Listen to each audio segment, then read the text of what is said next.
Good day, YouTube. Today I want to talk about my Diversity and Inclusion 101 briefing. It's a short brief. I'm going to give that to you to share with you what I get to do, that I'm passionate about diversity and inclusion. And of course, this training is a very basic training and reminder with individuals. I have these and I have additional trainings that I do for diversity, equity, inclusivity, and accessibility. So here's the first one, 101, basic, what I'm passionate about. And I begin by saying, what is the number one asset of your team, of any team? And I hear what people say, and they usually get it right. The number one asset is people. People make the mission possible. People succeed. People fail. We're all different in many ways, but it's important for you to know that different is not a bad thing. The example I used is my wife and I. We've been married almost 27 years and we're different. Now we have similarities, but those differences is what makes it work, because if I don't think of something, she does, and vice versa. Everybody has something to contribute. Next thing, I talk about the mission and vision, about respecting others, respecting their input, their contributions, things like that. That's the mission and vision.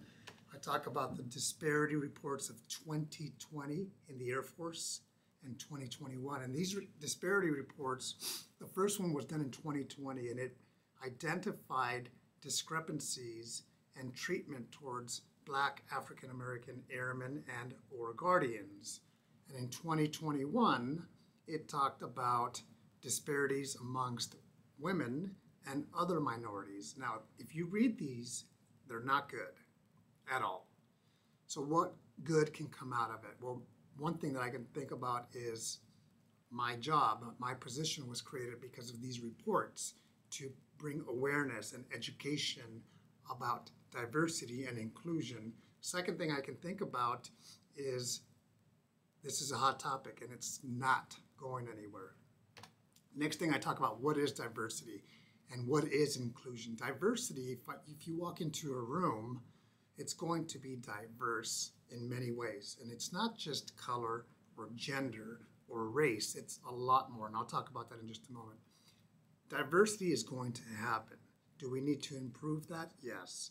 Inclusion needs to be deliberate, meaning you as an individual, me as an individual, or a team, we have to be deliberate about including others. That is very important.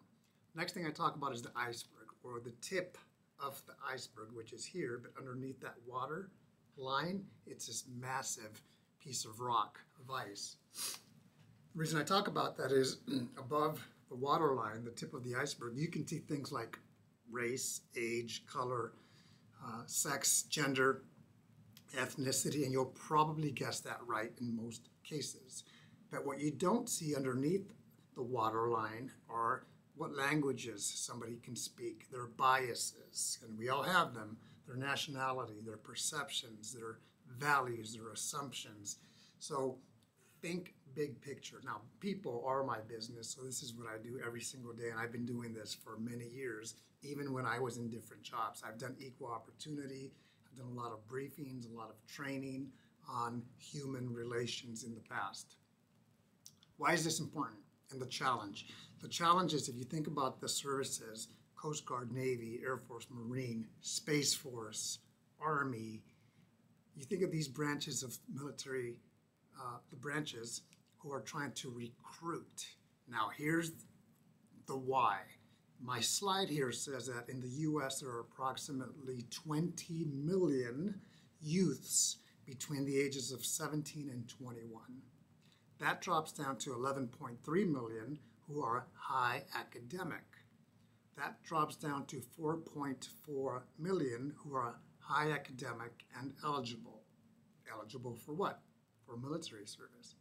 Then it drops down to 465,000 who are high academic, eligible to serve in the military, and inclined to serve in the military. Then you have to think of all of these companies nationwide, sometimes even worldwide, who want these young individuals for their talents. Then you also have to think about the colleges and universities who want these high talented individuals who are young. 2022 was a very challenging year for all of the military branches in recruiting the amount of people who could serve, who were qualified, who were cleared medically, and bringing them into the military. So it was very challenging to include for the Air Force, who I think made their goals at the last moment. So diversity and inclusion is a very important thing. It goes back to the people, the number one asset, which are our people, and treating them right. We have to treat them right. Now, it's not coddle them. It's say, hey, here are the expectations. Are you interested? And yes. And if they are, have them decide if they want to continue or not.